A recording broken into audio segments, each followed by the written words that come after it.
I analyze patterns for a living. Stock fluctuations, market trends, the way numbers tell stories when humans think they're being clever. My colleagues at Brennan and Associates call me methodical. My wife calls me boring. Both are probably right. Jessie's always been the opposite, all flash and ambition, the kind of woman who commands a room just by walking into it. VP at Meridian Capital, the aggressive investment firm downtown. She climbs corporate ladders while I crunch data in my quiet corner office, and for 8 years, that dynamic worked. I was the steady anchor to her brilliant flame. But flames burn everything eventually, including the hands that feed them. The shift started 3 months ago. Subtle at first. Working late became working later. Quick kisses became distracted pecks. Conversations became transaction reports. She'd come home energized from her conferences, but too tired for us. Her phone, once casually tossed on counters, now lived face down in her purse. "How was your day?" I'd ask over dinner. "Fine. Busy. You know how it is." Her fork would scrape against the plate, eyes focused anywhere but on me. I know how it is. I also know when someone's hiding something. Last Tuesday, while she showered, I watched her phone buzz against the nightstand. The preview lit up before disappearing. "Still thinking about you in that dress." My chest tightened, but my mind sharpened. This wasn't heartbreak. Not yet. This was data collection, evidence gathering. The same methodical process I used to dissect earnings reports, applied to dissecting my marriage. She emerged from the bathroom, towel wrapped around her like armor. "Work again?" I nodded toward her phone. "Always is." She grabbed the device, checked the message, deleted it. Her fingers moved too quickly, too practiced. I smiled and returned to my book. Let her think I was too quiet to notice, too passive to care, too weak to act. That was her first mistake. The patterns emerged over the following weeks like a stock chart trending downward. New passwords, deleted browser histories, weekend team-building events that required overnight stays. She'd return from these trips glowing, relaxed, speaking in the past tense about experiences I wasn't part of. "The restaurant was incredible," she'd say, unpacking clothes that smelled like expensive cologne. "You would have loved it." But I was never invited, never even mentioned. I started keeping notes, times, dates, behavioral changes, the way she'd suddenly care about her appearance before certain meetings, how she'd check her reflection in every surface when Miles Carter's name appeared in conversation. Miles, her boss, the golden boy with the corner office and the reputation for closing deals and opening marriages. "We should get dinner with Miles and his wife sometime," I suggested one evening. Jessie's wine glass paused halfway to her lips. "He's really busy with the merger. Maybe after things settle down." But Miles wasn't married. I'd checked. Recently divorced, according to the business journals. Another data point in my growing spreadsheet of lies. She thought I was oblivious. The quiet husband who paid bills and asked no questions. Who'd accept whatever scraps of attention she offered because I was grateful just to be married to someone like her. She was wrong about a lot of things, but she was especially wrong about that. I watched her scroll through messages one night, her face lit by the blue glow of deception. The way her lips curved into smiles I hadn't seen in months. How her breathing changed when certain names appeared on screen. "I'm going to bed," I announced, closing my laptop. She didn't look up. "I'll be up in a few minutes." Those few minutes stretched into an hour, then 2.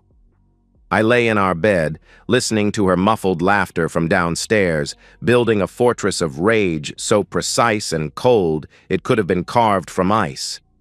When she finally slipped under the covers, I pretended to sleep. Her body was warm against mine, but it felt like embracing a stranger, or worse, embracing someone who was already embracing someone else. In the morning, I made coffee for 2 and watched her get ready for another day of lies. She kissed my cheek before leaving, a reflexive gesture that meant nothing. "Love you," she called over her shoulder. "Love you too," I replied. We were both lying now, but only one of us knew it. Guilt makes people defensive. Jessie's started manifesting as righteous indignation, as if I were somehow failing her by existing in the same space as her secrets. She'd snap at me for loading the dishwasher wrong, criticize my weekend clothes, act like my presence was an inconvenience she had to navigate around. "You never want to go anywhere," she complained one Saturday morning. "All you do is work and read." "Where would you like to go?" I asked. "That's not the point, Daniel. The point is you never suggest anything. You just exist." I nodded and returned to my newspaper. Let her build her case. Every accusation was another brick in the foundation of her justification. The conversation came on a Thursday night. She'd opened a bottle of wine, expensive stuff she'd bought for herself, and settled across from me with the look of someone preparing for surgery. "We should talk," she began, "about what love really means in a modern world." I closed my book and gave her my full attention. This was the performance I'd been waiting for. "People change, Daniel. We've both changed. What worked for us 5 years ago doesn't necessarily work now." She paused, waiting for me to interrupt, to argue, to beg. When I remained silent, she continued. "I've been thinking about us, about relationships in general, the whole concept of ownership, of possessing another person. It's so archaic, so limiting." Another pause, another invitation for me to react. "I think we need to be honest about what we both want, what we both need. And maybe what we need isn't just each other anymore." She was building toward something. I could see it in the way she measured her words, testing each phrase for maximum impact while maintaining plausible deniability. "Open relationships are becoming more common," she said. "More accepted. People are realizing that love doesn't have to be about restriction. It can be about freedom, about growth." "Growth," I repeated. "Exactly. We can love each other and still explore other connections, other experiences. It doesn't have to threaten what we have. It could strengthen it." I leaned back in my chair, processing this. Not the content. I'd known this speech was coming for weeks. But the delivery, the careful way she'd practiced these talking points, probably with Miles, maybe even with other people, friends who'd nod sagely and tell her how brave she was being. "This isn't about you," she continued. "It's about me, about finding myself again, about not feeling trapped by decisions I made when I was younger." Trapped. There was the real truth, buried under layers of New Age relationship philosophy. "Have you been thinking about this for long?" I asked. "A while, yes. I didn't know how to bring it up. I know you're more traditional in your thinking."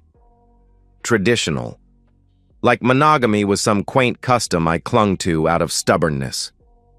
"And you think this would work? For both of us?" "I think it could, if we're both mature about it, if we communicate openly." She was so earnest, so convinced of her own enlightenment. The woman who'd been sneaking around for months, deleting texts and lying about work trips, wanted to lecture me about open communication. "Let me think about it," I said. Relief flooded her face. She'd expected resistance, anger, threats. Instead, I was giving her exactly what she wanted, permission to continue what she was already doing, but with a clear conscience. "Really? You're not upset?" "I want you to be happy, Jess. I always have." She reached across the table and squeezed my hand. Her touch felt cold. "I love you for saying that. I love that you're willing to consider this." Love. She kept using that word, but it had become hollow. A social courtesy, like saying please and thank you, expected but meaningless. "We'll figure it out," I said. That night, she made love to me with an enthusiasm I hadn't felt in months, probably working through her guilt, or maybe celebrating her victory. Either way, it felt like a goodbye. Afterward, as she slept beside me, I stared at the ceiling and refined my plans. She thought this was the reveal. That I'd react, beg, argue, make this messy and emotional. She didn't know I was 3 moves ahead. She didn't know anything at all. Modern infidelity leaves digital fingerprints everywhere. Cloud backups, synchronized devices, location services, every lie documented in metadata for anyone methodical enough to look. Jessie was brilliant with market analysis, but careless with operational security. Her laptop shared our home network. Same Wi-Fi, same router logs, same automated backup systems she'd never bothered to configure properly. While she showered Monday morning, I cloned her phone using the backup software I'd quietly installed weeks earlier. Every text, every call, every photo, all of it flowing through servers she didn't know existed. The mic was simpler, a small recording device, no bigger than a quarter, positioned behind the kitchen island where she liked to take her private calls. Audio quality wasn't perfect, but clear enough for my purposes. What I found exceeded my worst expectations. 6 weeks of escalating conversations with Miles Carter. Professional at first, then personal, then explicit. Weekend trips disguised as conferences, hotels booked under his corporate account, plans extending far beyond their physical affair. "Danny's so passive," she'd told Miles during one recorded call. "He'll probably just accept whatever I tell him. He always does." Another conversation, 3 weeks later. "We should start moving assets before I file." He's too trusting to notice. They weren't just betraying me, they were planning to rob me, converting joint investments into accounts I couldn't access, timing my financial destruction with my emotional one. But Miles had given me something more valuable than heartbreak. He'd given me access to his trading strategies, his insider information, his complete financial profile. A man careless enough to discuss securities fraud with my wife over an unsecured phone line. I researched his background. Harvard MBA, 10 years at Goldman, reputation for aggressive plays and bigger risks. He followed 3 specific trading forums religiously, especially one focused on emerging biotech stocks. His ego demanded he be first on every trend, even when the data was questionable. Especially when the data was questionable. I created several false identities across his favorite forums. Began posting detailed analyses of a fictional pharmaceutical startup, complete with fabricated clinical trial data and FDA approval timelines. Made it look like insider information, the kind only someone with connections would know. Miles bit within 48 hours. Started asking questions, probing for more details. I fed him exactly what his ego needed: exclusive access to the next big thing in biotech innovation. While he was chasing phantom profits, I opened offshore accounts through shell companies, using VPNs and proxy servers to mask my digital footprints. Started making small trades based on actual intelligence I'd gathered from his conversations with Jessie. The irony was perfect, using his own insider information against him while he chased my manufactured lies. The money wasn't the goal. It was insurance. Proof of their financial crimes and seed capital for my own future. Every dollar I earned was another nail in their professional coffins.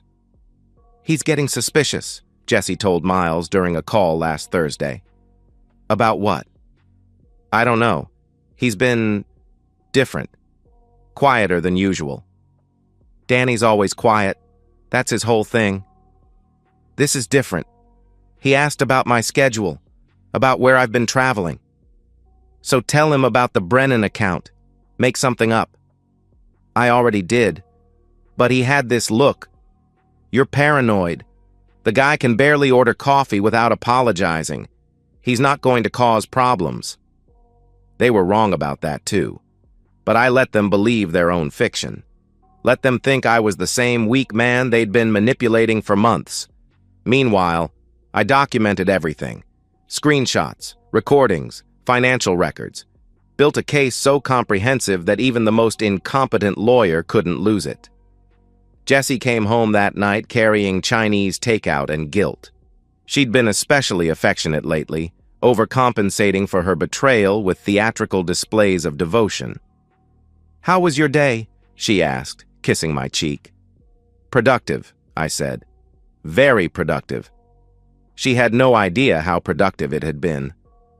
Margaret Hastings was exactly the kind of divorce attorney Jesse would hate. Sharp, ruthless, and completely unimpressed by corporate titles. Her downtown office felt like a war room, all polished steel and calculated aggression. "You've been thorough," she said, reviewing my documentation. "Almost obsessively so. I'm good with details. These recordings, they're legal in Illinois. One-party consent state. The financial evidence is solid. The adultery case is airtight." She leaned back in her chair. "What exactly do you want from this?" "Everything. The house, the assets, her reputation. I want her to lose everything she thought she was stealing from me." "That's achievable, especially with the domestic violence component you mentioned." The domestic violence component. The final piece of my strategy, the one that required the most careful orchestration. Jessie had always been quick to anger, especially when things didn't go according to her plans.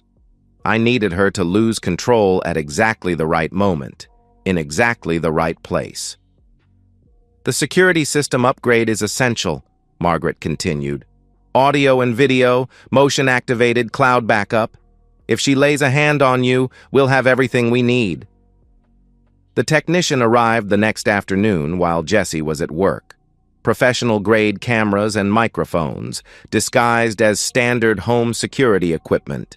Motion sensors throughout the house, panic buttons in every room. Everything legal, everything admissible, everything designed to capture the moment Jessie revealed her true nature. She noticed the upgrade when she came home. "New security system?" she asked, eyeing the cameras. "Insurance discount," I explained. "The company required it after that break-in on Maple Street." She nodded, distracted by her phone. Another message from Miles, probably. Another lie to manage. I'd also visited HR at Meridian Capital. Not directly, that would have been too obvious. But corporate whistleblower policies made anonymous reporting remarkably simple. A few photos of their public displays of affection, some carefully edited audio files, timestamps correlating their travel schedules. Nothing illegal, nothing actionable yet. Just enough to make the compliance department nervous. The financial preparations took longer. Joint accounts couldn't be emptied without triggering alerts, but they could be legally protected. I moved everything into instruments that required both signatures to liquidate. CDs, trust funds, investment accounts with cooling-off periods. Jessie's name was still on them, but she couldn't access them without my consent. Meanwhile, I quietly secured my own assets, personal accounts, retirement funds, the intellectual property from my consulting work, built financial walls she didn't know existed. Credit was trickier. Our joint cards had to remain active to avoid suspicion, but I could limit her access. Reduced spending limits, fraud alerts on unusual purchases, notification systems that would tell me exactly what she was buying and where. The house proved most complex. Legally, she owned half of everything. But the mortgage was in my name. The insurance policies listed me as primary beneficiary, and the security system answered only to my commands. If she wanted to fight for it, she'd have to do so from the outside looking in. All that remained was emotional withdrawal. I stopped initiating conversations, stopped asking about her day, stopped pretending I cared about her fictional work projects. Became the distant, neglectful husband she was already describing to Miles. "You've been quiet lately," she observed one evening. "Just tired," I said. "From what?" "You barely leave the house." I shrugged and returned to my book. Let her frustration build. Let her think I was the problem. The more I withdrew, the more defensive she became. Started picking fights over trivial things. Dishes, laundry, the temperature of the house. Accused me of being passive-aggressive, emotionally unavailable, impossible to live with. Perfect. Every accusation was another piece of evidence. Every fight was another step toward the explosion I needed. She began staying out later, coming home after I was already in bed, or pretending to be. I'd listen to her moving through the house, making calls in the kitchen, probably complaining to Miles about how miserable I was making her life. "He's impossible," she told him during one late-night conversation. "I can't do anything right. He just sits there judging me." "Maybe it's time," Miles suggested. "Cut the cord. File for divorce." "I know. It's complicated." "It doesn't have to be. You tell him you're leaving. He accepts it like he accepts everything else. Clean break." "What if he fights me on the money?" "He won't. Danny doesn't fight. He's a victim, not a fighter." They were so confident, so certain they understood me, so completely unprepared for what was coming. I needed her to believe she was in control, that leaving me was her idea, her decision, her moment of triumph. That's the only way control becomes a weapon. Thursday was coming. I could feel it building like a storm front.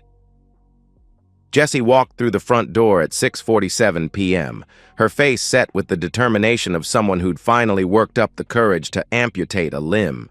She'd been building toward this moment for weeks, psyching herself up with Miles, probably rehearsing her speech in the mirror. I was waiting in the living room, reading. The same book I'd been pretending to read for months while she destroyed our marriage. The security system hummed quietly overhead, every sensor armed, every camera recording. "We need to talk," she announced, setting down her purse with deliberate finality. I closed the book and gave her my attention. "You look like you have something important to say." She sat across from me, back straight, hands folded. The pose of someone delivering bad news to a subordinate. "This isn't working, Daniel. United States. This marriage. We've grown apart, and I think it's time we both admitted it." I nodded slowly, as if processing this revelation. "Okay." "Okay?" She'd expected resistance, argument, pleading. My calm agreement threw off her rhythm. "I mean, what did you expect me to say? That I'd fight you on this?" No, but you've been planning this for months, Jess. The late nights, the business trips, the way you flinch when I touch you. Did you think I wouldn't notice?" Her composure cracked slightly. "I wasn't planning anything. This is about us growing apart naturally." "Right. Growing apart."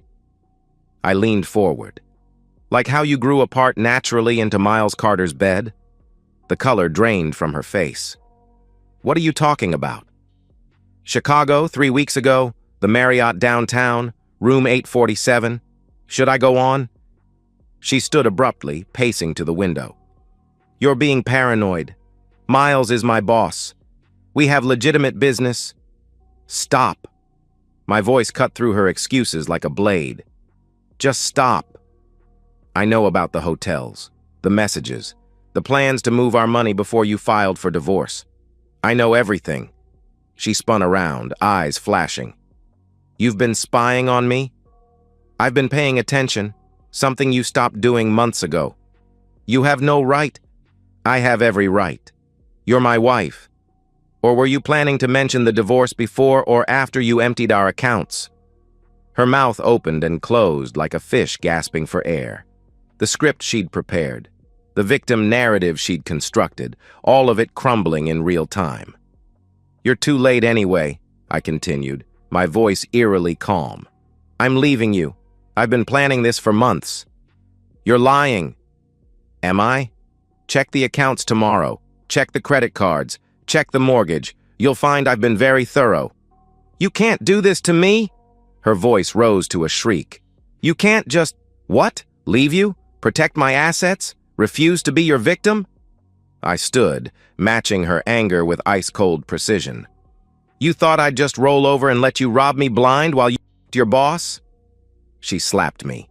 Hard. The crack echoed through the room like a gunshot. "You bastard!" she hissed. "You pathetic, weak—" She swung again. This time I caught her wrist. "Let go of me!" She twisted against my grip, nails clawing at my face. I released her and stepped back, blood trickling from the scratches. She was completely unhinged now, all pretense of control gone.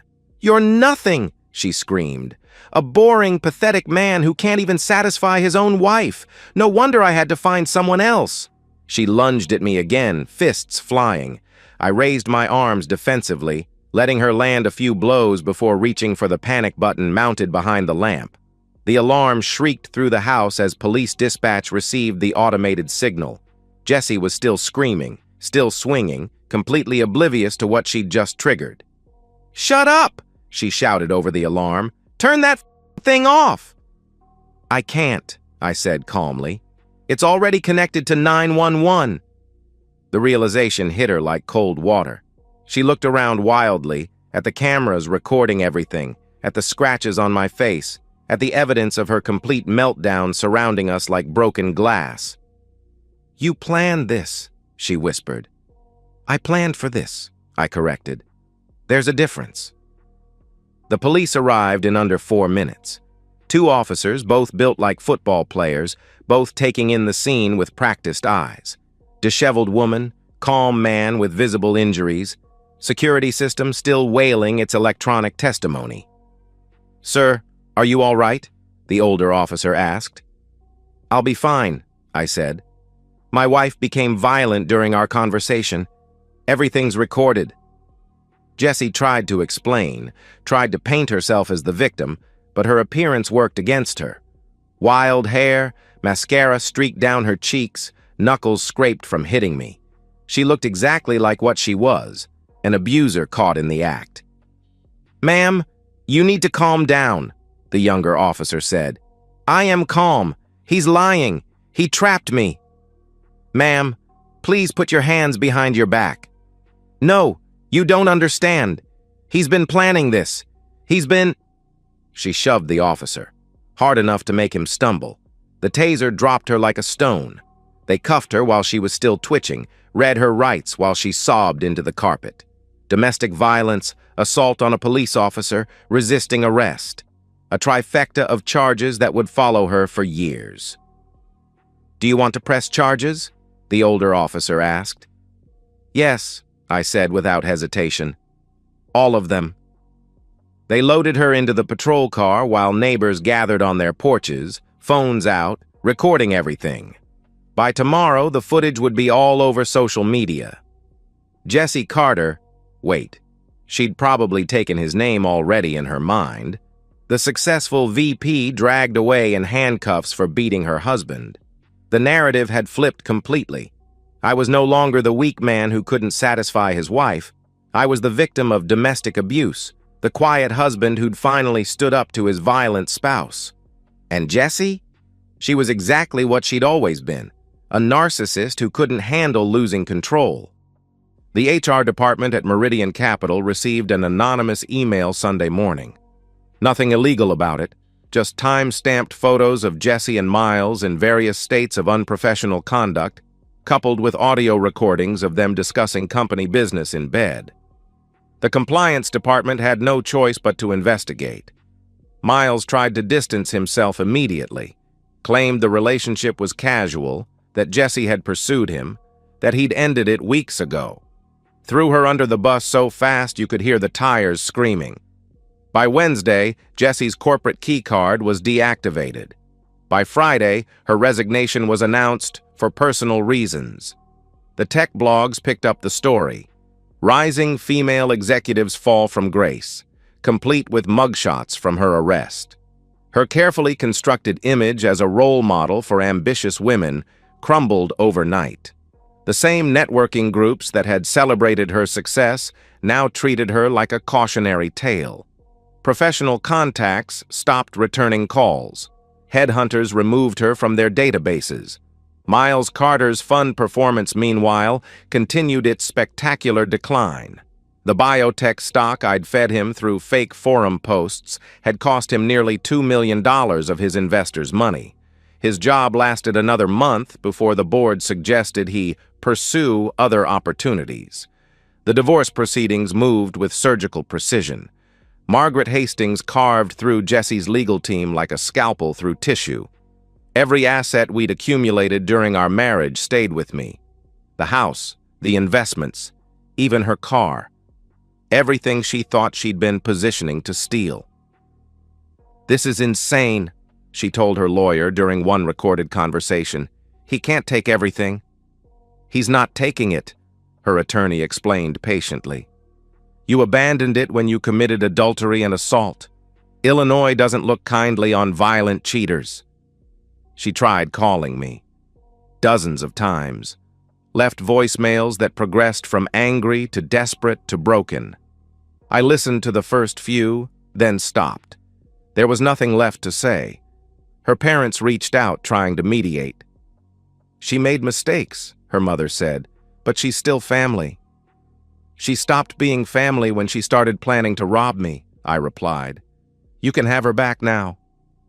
The final papers were signed on a Tuesday morning in December. Jesse didn't attend, couldn't afford the lawyer anymore. I walked out of the courthouse a free man, financially intact, reputation spotless. That evening my phone rang. Unknown number, but I recognized the area code. Jesse, calling from whatever hole she'd crawled into. I let it go to voicemail. Later, lying in my empty house, my house now, I played the message. Her voice was different, smaller, uncertain. "Danny, it's me. I know you probably don't want to hear from me, but I'm sorry. I know that doesn't fix anything, but I needed to say it. I never meant for things to go this far. I don't know what I thought. I was selfish and stupid, and I hurt you in ways I can't even understand. I lost everything. My job, my friends, my family. Miles won't even take my calls. I know you think I deserve this, and maybe I do, but I want you to know that I never stopped loving you. Even when I was with him, even when I was planning what I was planning. I know that sounds impossible, but it's true. I hope someday you can forgive me. Not for me, but for you. Because holding on to anger will poison you the way holding on to lies poisoned me. I'm sorry, Danny. I'm so sorry." I deleted the message without finishing it. They say silence is weakness, that real men fight back with fists and fury, with screaming matches and dramatic confrontations. They're wrong. Silence, properly deployed, is devastation. It's the space between heartbeats where empires fall. It's the pause before judgment, the moment before consequence arrives like thunder after lightning. I didn't scream. I didn't cry. I didn't beg or plead or threaten. I let the numbers speak, and numbers never lie. And that's the end of today's story. If you enjoyed it, please give this video a thumbs up and drop a comment below. Your support helps the algorithm push my content further. If you're new to the channel, don't forget to hit that subscribe button. It really helps me keep creating more stories for you. Thanks for watching, and I'll see you in the next one.